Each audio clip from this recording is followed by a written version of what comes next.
We need a massive infusion of economic hope and opportunity into the life of the average American. We need to repeal that 2017 tax cut, where 83 cents of every dollar, just repeal it.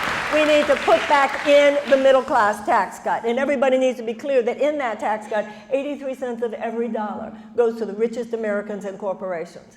We need to stop the corporate subsidies, whereby last year alone we gave $26 billion in subsidies to the oil and gas. You know what Martin Luther King used to say? He said if they give it to poor people, they call it a handout. They give it to rich people, they call it a subsidy. Then the United States...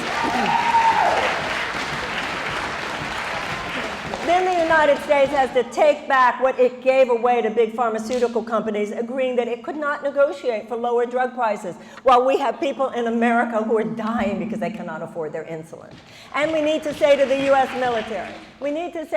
military, how much do you need, guys? Because every dollar they need, they should get. But you know those hundreds of billions of dollars over and above what they need, but just they're there because it increases short-term profits for defense contractors? That needs to stop.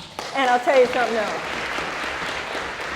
You might want to ask yourself why Tulsi Gabbard and I are the only people who even mention that part.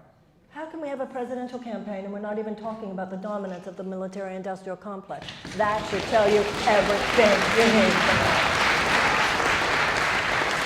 And isn't it interesting that the only two people bringing that up are women? And isn't that interesting that those two have been smeared the way we have been? Oh, maybe I'm just imagining that.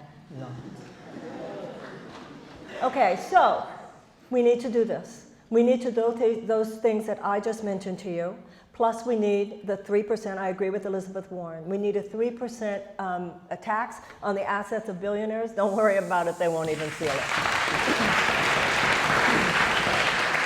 We should have a 2% tax on those who have 50 million and more. And also, I think that we should remember, and we should be very, very clear how many very, very, very wealthy people in the United States agree with everything that I just said.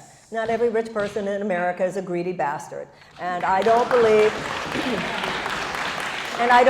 that the average person who creates wealth in the United States wants to feel that they're doing so at the expense of other people having a shot at it. So what we need to do is all the things I just mentioned, and guess what's going to happen then? We're going to have cash on hand. And if you elect me president, I want to tell you what we're going to do with that cash.